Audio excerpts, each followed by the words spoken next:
Okay, welcome to another short lecture on cultural studies this time. So today what I am proposing to do is to introduce the concept of or the field of cultural studies as a highly active intellectual field of study and how it originated. So an attempt will be made to trace the origin of cultural studies as an interdisciplinary subject of inquiry, and then I will trace the kind of transformation that has undergone in the field of cultural studies and the diversification that has taken place during the 70s, 80s, and by the turn of the new millennium. So that is going to be the plan of my lecture. Anyway, we start with a simple definition of culture, then we will move on to analyze or trace the trajectory of development of cultural studies as an interdisciplinary subject of knowledge. In short, it could be asserted with a certain degree of certainty that cultural studies analyzes the various aspects of culture, better say contemporary culture. Before examining how cultural studies as a subject or as a branch of knowledge evolved and established itself as a powerful academic activity, let's have a look at the term culture. What is meant by culture? The term culture came to be widely discussed only by the 18th century, particularly in the writings of German Goethe and Schiller, while they were discussing the concept of self-formation, or in German Bildung, which they named Bildung, self-formation. They used culture to denote the process of cultivation, something like cultivating, a kind of, a process of refinement. The term culture is very enigmatic, and it defies any kind of easy definitions. And this is well illustrated by the remark made by Raymond Williams in his key words, that culture is one of the 2 or 3 most complicated terms in the English language, while he attempted a definition for the term culture. Looking back, we could find that even before Raymond Williams made an attempt to define the term culture, it was Mathew Arnold, the famous English literary critic, who first defined culture in his essay Culture and Anarchy. He defined culture as the best that has ever been thought and expressed, highlighting the significance of the best, or essentially he was talking about the high culture in contrast to the low culture or the mass culture. Also, Arnold used the term culture to denote it as a synonym for civilization, and therefore in English literary studies, this tradition inaugurated by Arnold, equating culture with civilization, has come to be known as the culture and civilization tradition. Culture and civilization tradition. His emphasis on high culture was something that was done definitely because he thought that culture is something that is very dynamic and that is capable of bringing about social and moral edification among people, particularly with regard to literature, music, arts, etc. They would enable people to get themselves transformed morally and socially.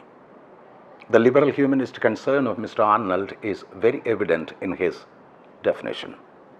One of his contemporaries, a British anthropologist by name E.B. Tylor, made another famous anthropological definition of culture as follows. I quote, "Culture is a complex whole which includes knowledge, belief, art, morals, law, custom, and any other capabilities and habits acquired by man as a member of the society. This is a very broad, comprehensive anthropological definition offered by Arnold's contemporary, Mr. E.B. Tylor.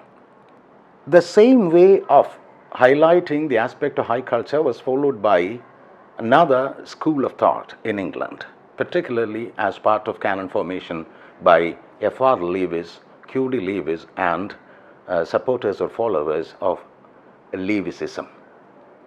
These people, who are generally known as Lewisites, they also upheld the notion of high culture. And the kind of journal they publish, the Scrutiny, it also tried to popularize and canonize certain literary texts, say for example Shakespeare and Jane Austen, as the essential texts to be taught at the universities for bringing about moral and social edification for the student community. So the tradition, the culture and civilization tradition inaugurated by Mr. Arnold, is kept alive by the school of Lewisites later. But there comes a moment of radical departure from this approach of looking only upon the elitist minority high culture. And the shift occurred when two people, particularly Richard Hogarth and Raymond Williams, came to the fore. Both the people belonged to the working class communities. Both came to adult education as teachers. And both started looking upon culture from a different perspective, quite unlike the earlier Arnoldians and Lewisites. When we talk about this radical departure, when we analyze this kind of a departure, before that we should note some similarities between the culture and civilization tradition and the Frankfurt School of Critical Theory in Germany. People like Adorno, Horkheimer, Walter Benjamin, and others. They also looked upon mass culture or popular culture as something that is threatening the essentially rich high culture. So they looked upon high culture as something that is getting destroyed by the onslaught made by the popularity of popular culture or mass culture. In addition to Raymond Williams and Richard Hogarth, there was another British scholar, E.P. Thompson, who made significant contributions to the study of culture from a different perspective.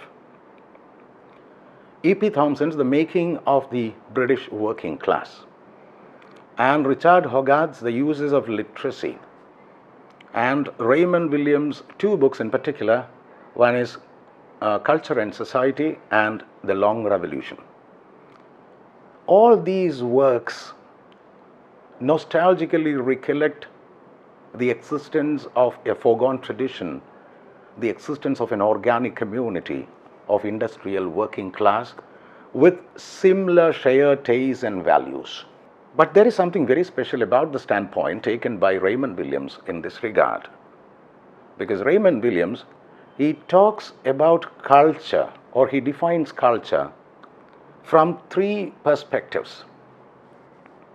First, by culture, he denotes the general process of intellectual, spiritual, and aesthetic development. Intellectual, spiritual, and aesthetic development, whereupon he looks upon culture as a process. This is the first perspective. Secondly, he defines culture as a whole way of life, which constitutes structures of feeling. And probably this whole way of life may be of a people or a group or of a period. But he has shown a strong tendency to present a totalizing concept of culture with its corresponding structures of feeling. Secondly, when he defined this culture as a whole way of life, his emphasis was essentially on lived experiences and cultural practices. Lived experiences and cultural practices. Thirdly, he looks upon culture from another angle. He defines culture as works and practices of intellectual and especially artistic activity, which means that it includes all the signifying practices or signifying systems which generate meanings.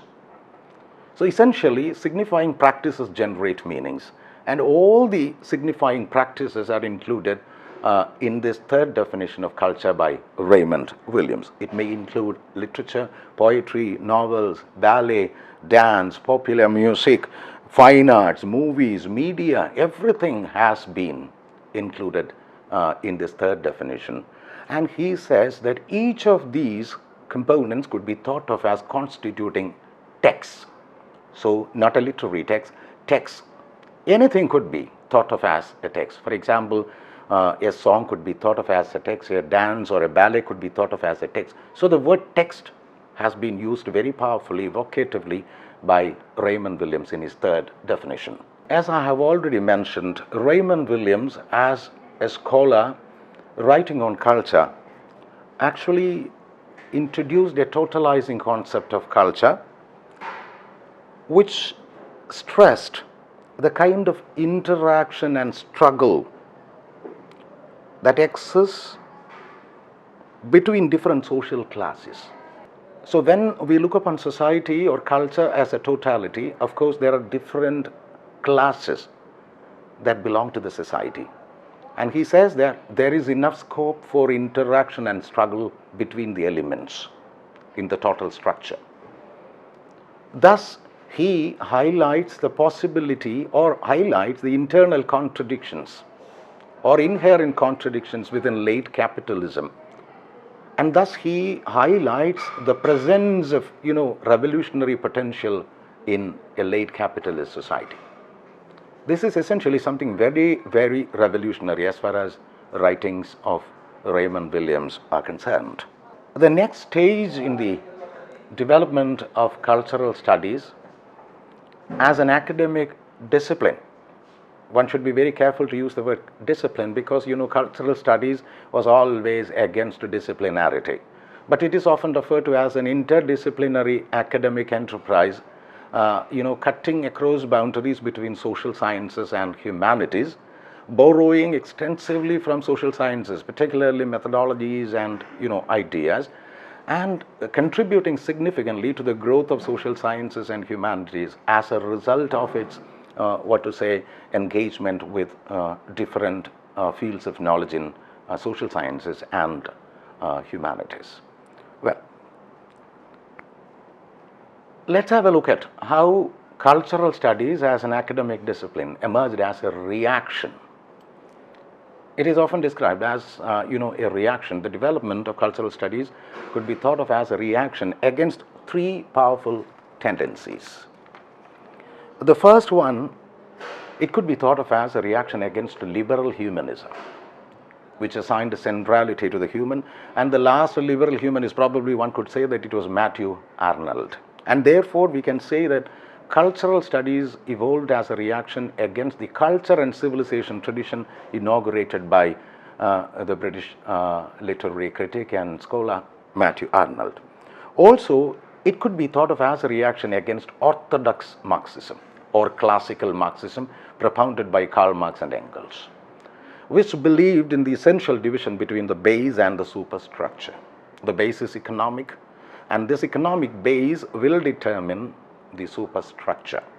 And the rise of the new left is very evident, particularly in the context of British cultural studies, because new left or new Marxists, they tried or attempted to give a new interpretation, avoiding the deterministic stance of classical Marxism, the deterministic position that everything will be determined by the economic base. Also, cultural studies could be thought of as a reaction against the mass society thesis. The mass society thesis, propounded by a group of theorists, particularly in the field of media and cultural studies,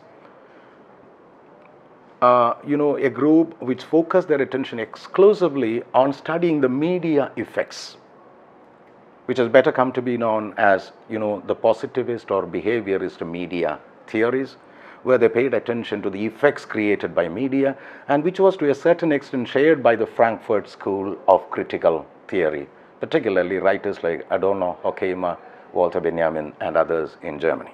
Now let's come to the greatest moment, the moment often described as the institutionalization of cultural studies.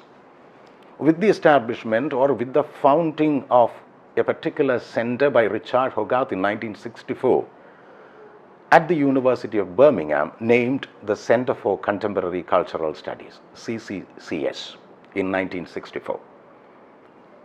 The first director was Richard Hogarth, and Stuart Hall, the Jamaican-born English sociologist, was his assistant, and he happened to be the first editor of the New Left Review also. So from 1964, with the founding of this, this Center for Contemporary Culture Studies at Birmingham University, we could say that the discipline of cultural studies got institutionalized as an academic discipline.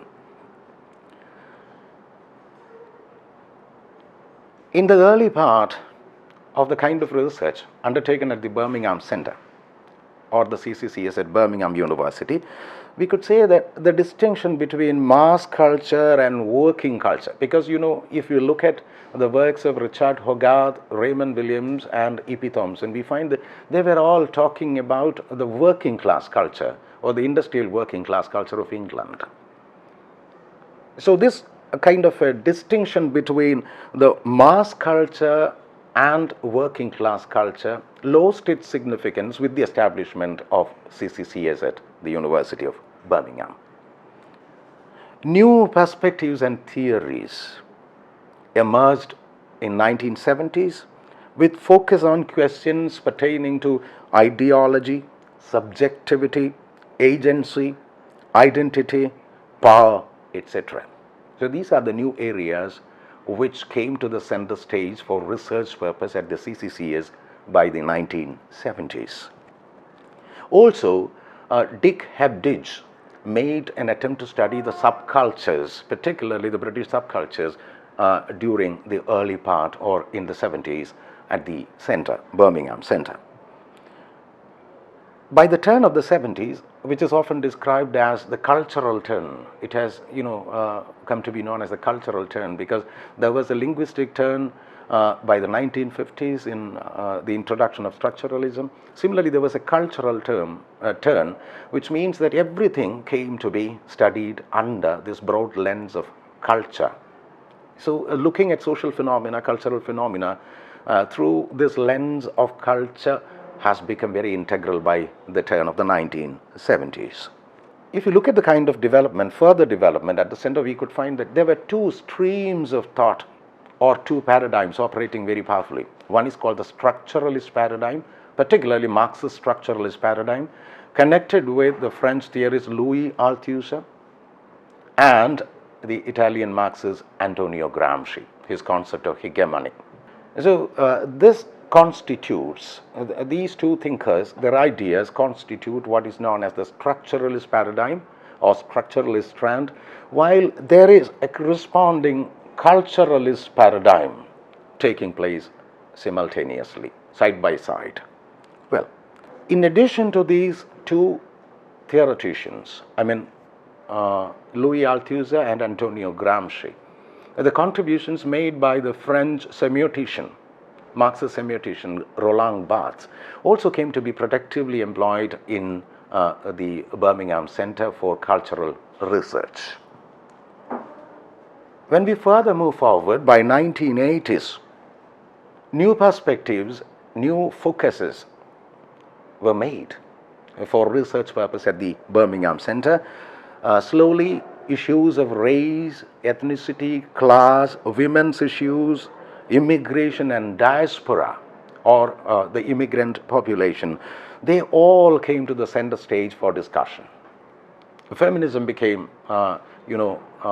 a very serious matter of debate. gender, class, race, ethnicity, immigration, in addition to the other areas of interest like ideology, power, agency, identity, all these became the foci of research in the 1980s. At the same time, we could find that cultural studies as a discipline was borrowing extensively from the writings of the French sociologist Pierre Bourdieu through his concepts of what is known as the social field, habitus, and cultural capital. And so the contributions made by Pierre Bourdieu, the French sociologist, also played a significant role by the 1980s. It was extensive, his concepts were extensively used for research and study at the CCCS. As a result of all this, if you look at the kind of development of research activities taking place at the CCCS Birmingham, one could easily identify a shift.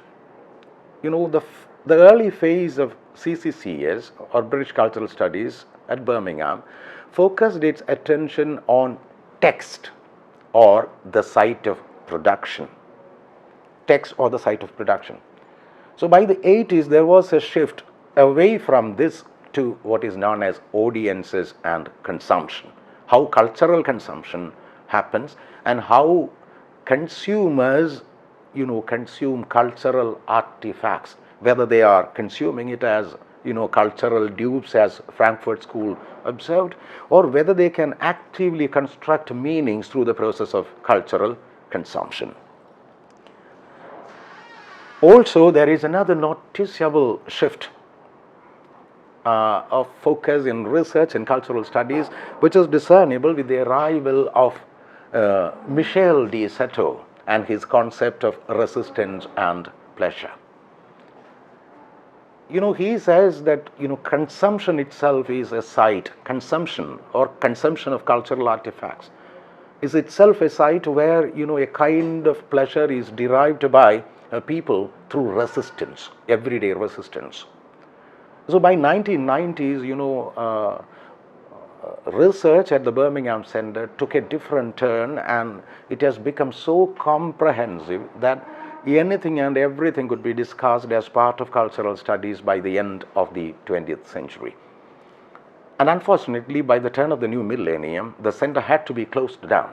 In 2002, the center was closed down by Margaret Thatcher. Of course, the reign of Margaret Thatcher, the regime of Margaret Thatcher as the Prime Minister, was highly critiqued by Stuart Hall and others who belonged to the contemporary Center for Contemporary Culture Studies at Birmingham. Probably that could be a vengeful act.